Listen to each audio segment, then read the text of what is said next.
The self मापन channel में आपका फिर से एक बार स्वागत है। इसके पहले हमने पेपर एस्टेट में लगे जो सर्वनाम है उसे हम लोगों ने देखा। अब हम जो व्याकरण में दूसरा टॉपिक लगा हुआ है समास, उसे हम देखेंगे। तो चलिए देखते हैं, समास को देखते हैं और इसे विस्तार से इसे समझने की प्रयास करेंगे। तो समास का जो संधि होता है वो होता है सम प्लस आस। ठीक है। अब सम मतलब क्या होगा? पास या संक्षिप्त, और आस मतलब होता है कथन, रखना या बैठना, अर्थात जो संक्षिप्त कथन। ठीक है। दो या दो से अधिक शब्दों से मिलकर बने हुए नए सार्थक शब्द को समास कहते हैं। अर्थात क्या? दो या दो से अधिक सार्थक शब्दों से जो बनता है, ठीक है, उसे हम समास कहते हैं। और विग्रह किसे कहते हैं? तो जैसे नीला है जो कमल, तो नील कमल क्या है? एक समास है, और इसका जब विग्रह करेंगे तो जिसमें है जो जुड़ गया, इसे हम समास विग्रह करेंगे। ठीक। आगे देखते हैं। समास के दो पद होते हैं, एक होता है पहला पद, दूसरा होता है दूसरा पद, जिसे हम लोग पहले को पूर्व पद, दूसरे को उत्तर पद कहते हैं। उदाहरण पे देखते हैं कि राजपुत्र, तो इसमें जो पूर्व पद है वह क्या है? राज, और उत्तर पद है वो है पुत्र। अब इसमें दो इम्पोर्टेंट जो बातें हैं उसको भी हम ध्यान में रखेंगे, जो कभी कभी काम आती है। तो समासिक प्रक्रिया है उसमें कभी कभी क्या होती है? विभक्ति का लुप्त हो जाती है, लोप होना। जैसे राजा का पुत्र, इसमें क्या है?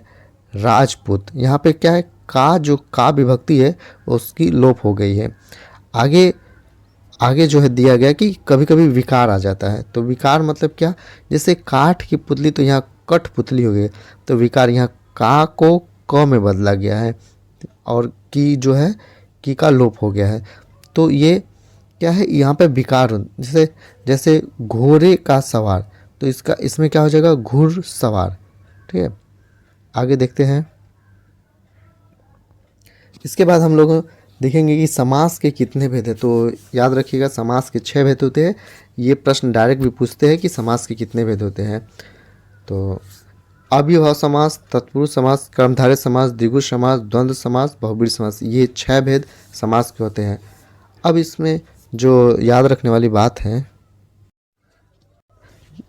अव्ययभाव में जैसे पूर्व पद की प्रधानता होती है, उसके बाद तत्पुरुष समास में उत्तर पद प्रधान रहता है, कर्मधारय में उत्तर पद, द्विगु में उत्तर पद, और द्वंद्व समास में दोनों पद की प्रधानता होती है। और बहुब्रीहि जो समास है उसमें ना उत्तर पद और ना पूर्व पद, बल्कि कोई तीसरा पद ही प्रधान रहता है। तो ये इम्पॉर्टेंट है, जिसपे समास विग्रह करने में आसानी होगी, तो इसे ध्यान में रखिएगा, इसे आप नोट कर लीजिएगा। ठीक है। आगे चलते हैं। अव्ययभाव समास, जिस समास का पहला पद, पूर्व पद, अव्यय तथा प्रधान हो उसे अव्ययभाव समास कहते हैं। हम लोगों ने पीछे देखा कि पूर्व पद और उत्तर पद क्या होते हैं, तो उसे याद रखिएगा। तो यहाँ देखते हैं, जैसे देखिए ये जो समासिक है, जैसे प्रतिदिन, ठीक है, तो इसका विग्रह क्या आ जाएगा? प्रति प्लस दिन, तो प्रत्येक दिन। आ जन्म, तो इसका क्या हो जाएगा? आ प्लस जन्म, जन्म से लेकर। यथा संभव, यथा प्लस संभव, जैसा संभव हो। अनुरूप, अनु धन रूप, तो क्या हो जाएगा? रूप के योग्य। भर पेट, तो क्या हो जाएगा? भर प्लस पेट, पेट भर के। इसके बाद आता है प्रतिकूल, तो प्रति प्लस कुल, तो क्या होगा? इच्छा के विरुद्ध, कुल मतलब होता है विरुद्ध। हाथों हाथ, तो क्या हो जाएगा? हाथ हाथ, हाथ ही हाथ में। ठीक है। तो ये अव्ययभाव समास हो गया। और एक याद रखने वाली बात है कि अव्ययभाव समास में जैसे द्विरुक्ति पुनरुक्ति शब्द आते हैं, तो उसे भी हम अव्ययभाव समास के अंदर रखते हैं। जैसे क्षण क्षण, धीरे धीरे, पास पास, मतलब एक ही शब्द का दो बार उच्चारण हो, तो उसे हम अव्ययभाव समास में ही रखते हैं। ठीक है। तो इसको ध्यान में रखते हैं। आगे चलते हैं।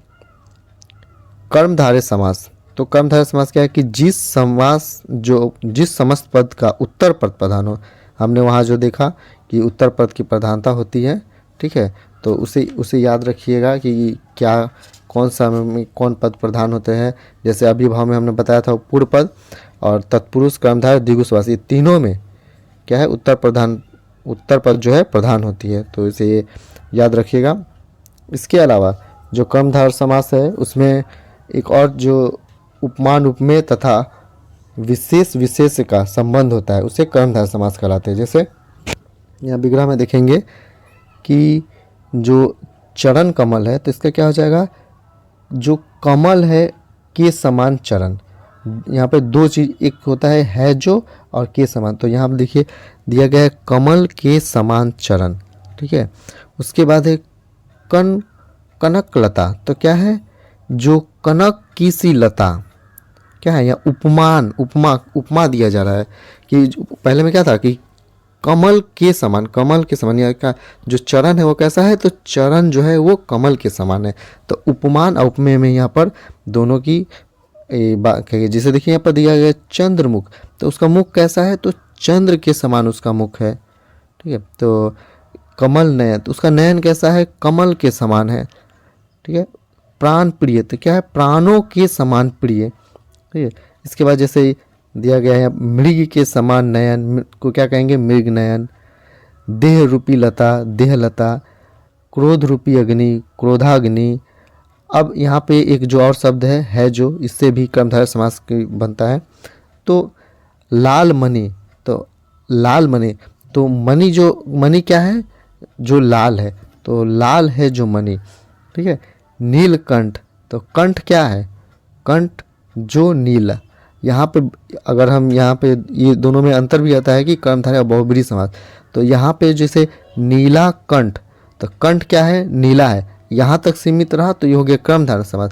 लेकिन जब हम इसे तीसरे पद की प्रधानता रखेंगे, तीसरे पद जैसे कहेंगे कि नीला है जो कंठ अर्थात जोड़ के शिव, तो वो हो जाएगा बहुब्रीहि समास। लेकिन जब हम नीला कंठ कहेंगे और सिर्फ इसका नीला है जो कंठ तक सीमित रखेंगे तो ये हो जाएगा आपका कर्मधारय समास।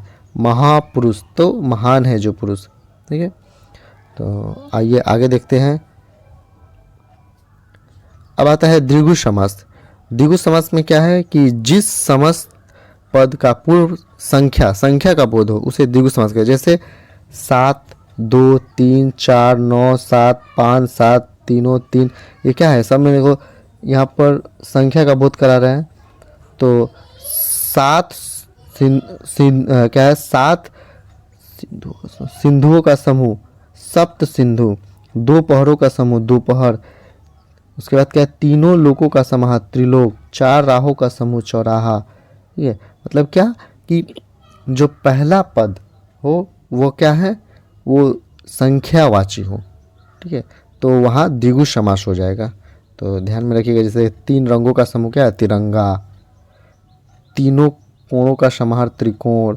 7 दिनों का समूह, सप्ताह। ये सब क्या है, इसमें सभी में देखिए संख्या का बोध हो रहा है, तो ये क्या हो गया, द्विगु समास। ठीक है, अब आगे चलते हैं। द्वंद्व समास। द्वंद्व समास क्या होते हैं, तो द्वंद्व समास में किसकी प्रधानता होती है, तो इसमें ना पहला पद ना उत्तर, इसमें दोनों पद की प्रधानता होती है। इसमें क्या है, पहला पद और दूसरा पद दोनों पद ही प्रधान रहते हैं। जैसे हम लोग कहते हैं ना माता और पिता, तो क्या है, इसमें दोनों पद की प्रधानता है। अगर हम इसमें पिता हटा दे तो भी ये नहीं होगा, और इसमें अगर माता हटा दे तो भी नहीं होगा। तो देखें कि नदी नाले, जैसे यहाँ पर उदाहरण में नदी नाले, नदी अपने आप में एक प्रधानता है और नाले अपने आप में भी एक प्रधानता है। ठीक है, पाप पुण्य, और एक बात ये इसमें याद रखने है कि हमेशा ये विपरीत रहेगा, दोनों शब्द एक दूसरे के विपरीत रहेगा। जैसे देखिए पाप पुण्य, पाप क्या है अलग और इसका विपरीत विलोम है पुण्य। सुख का विलोम दुख, गुण का दोष। तो यहाँ विपरीत जो शब्द है उसका जो दिया रहेगा। तो देखिए राजा और प्रजा, तो क्या हो गया, राजा प्रजा, राजा और प्रजा, नर नारी। तो विपरीत शब्द दिया गया है और हमें बीच में और लगाकर या संयोजक चिन्ह बनाकर इस जब रहे तो इसे और लगाकर हमें द्वंद्व समास क्योंकि इसमें दोनों पद की प्रधानता होती है, इसलिए हमको दोनों पद लेकर इसमें चलना पड़ता है। इसके बाद आते हैं आगे, हम लोग चलते हैं जो बहुब्रीहि समास है। तो बहुब्रीहि समास को हम लोग देखते हैं कि जिस समास के दोनों पद, ठीक है, जैसे कि मैंने उस समय बताया था कि क्या होता है इसमें कि ना पहला पद ना दूसरा पद बल्कि दोनों पद के अलावा तीसरा पद प्रधान हो तो बहुब्रीहि समास होता है। जैसे क्या, दशानन दिया हुआ है, जिसके क्या है कि 10 हैं आनंद जिसके, तो 10 आनंद किसके हैं? रावण के। तो क्या हुआ, ये यहाँ पर न 10 न आनंद, मतलब क्या, ये तीसरा पद यहाँ प्रधान हो गया कि किसको? रावण का, रावण की प्रधानता। उसके बाद क्या बोलेंगे कि लंबोदर, तो क्या है यहाँ पर? लंबा है उधर जिसका, तो लंबा उधर किसका है? तो यहाँ पर तीसरा जो यहाँ नहीं दिया गया वो है क्या है? गणेश जी। ठीक है, इसके बाद आगे चलते हैं कि देखो कि चक्र पानी, चक्र है पानी में जिसके, अर्थात कौन, मतलब जिसके, किसके हाथ में है चक्र? तो विष्णु। महावीर, महान है जो वीर, अर्थात हनुमान। चतुर्भुज, 4 भुजाएं जिसकी, अर्थात विष्णु। अब यहाँ पे चार से तो द्विगु समास भी आता है, तो इसमें हम लोगों ने देखा कि यहाँ पर तीसरे पद की प्रधानता है। द्विगु में क्या थी, उसमें 4 संख्यावाचक थी, किंतु उसमें तीसरे पद की प्रधानता नहीं थी। इसमें क्या है? तीसरे पद, जैसे 4 भुजाएं है जिसकी, अर्थात विष्णु। तो इसे ध्यान में रखिएगा। जैसे प्रधानमंत्री, मंत्रियों में प्रधान है जो, प्रधानमंत्री। ठीक है, पंकज, पंख में पैदा हो जो, अर्थात कमल। तो ध्यान में रखिएगा। आगे चलते हैं, अब तत्पुरुष समास देखते हैं। तो तत्पुरुष समास एक अपने आप में एक बड़ा है, क्योंकि इसके भी उपभेद होते हैं। तो देखते हैं तत्पुरुष समास क्या है। तो हम लोगों ने पढ़ा कि जिसमें उत्तर पद प्रधान हो, ठीक है, उसमें तत्पुरुष समास होते हैं। जैसे क्या है, राजा का कुमार, मतलब राजकुमार। धर्म का ग्रंथ, अर्थात धर्म ग्रंथ। रचना को करने वाला, रचनाकार। तो ये क्या है, इसमें है क्या कि उत्तर पद की प्रधानता है। ठीक है, आगे देखते हैं इसके जो उपभेद होते हैं। तो इसके छह उपभेद होते हैं, तो उससे हम लोग देखेंगे कि कौन कौन से उपभेद हैं। तो इसके 6 उपभेद होते हैं: कर्म, कारण, संप्रदान, अप्रदान, संबंध, अधिकरण। ठीक है, जिसके कर्म का हम चिन्ह को इंडिकेट करेंगे तो क्या है? को, करण का से के द्वारा, संप्रदान का के लिए, अपदान से, संबंध का के की, अधिकरण का में पर। जैसे हम लोग कारक पढ़ते बस वैसे ही है यहाँ पे दिखाया गया है।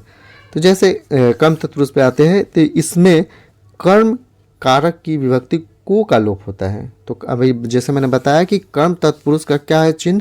को, तो यहाँ पर इसकी लुप्त हो जाएगी।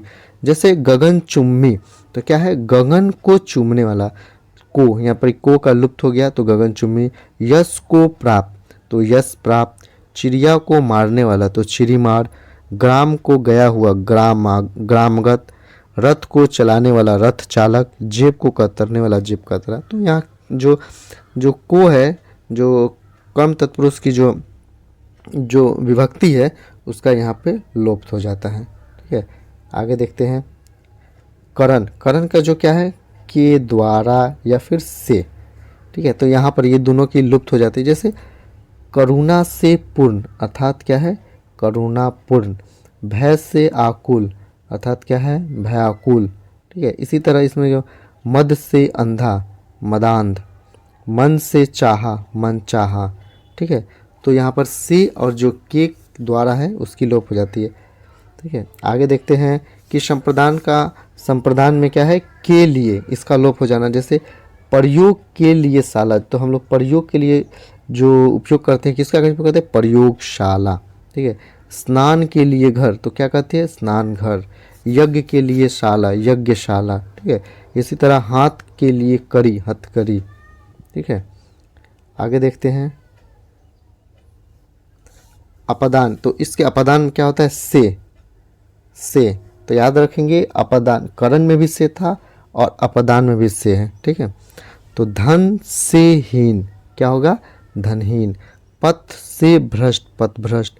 पद से च्युत, देश से निकाला, क्या है, इन सब में से विभक्ति की यहाँ पर लोप हो गई है, ठीक है। आगे देखते हैं। अब संबंध क्या होता है कि जो हम संबंध स्थापित करते हैं जो विभक्ति से, उसका लोप हो जाता है। तो इसमें क्या है, का के की, जैसे राजा का पुत्र, तो क्या है, का के की आया है, तो ये सबकी लोप हो गई है। जैसे राजपुत्र। राजाज्ञा क्या है, राजा की आज्ञा, ठीक है। पराधीन क्या, पर के अधीन। तो ये सब जितनी भी विभक्तियां हैं इन सभी का लोप। आगे देखते हैं अधिकरण। तो यहाँ पर क्या है, में और पर, इन सब की लुप्त होने को क्या कहेंगे, अधिकरण। जैसे शोक मग्न, तो इसमें क्या है, जो शोक में मग्न है, तो यहाँ पर में विभक्ति की लोप हो गई, तो शोक में मग्न। पुरुषों में जो उत्तम है तो कहा होगा पुरुषोत्तम। आप पर बीती, तो आप पर बीती मतलब आप बीती। गृह में प्रवेश, तो गृह प्रवेश। लोक में प्रिय, तो लोकप्रिय। धर्म में वीर, तो धर्मवीर।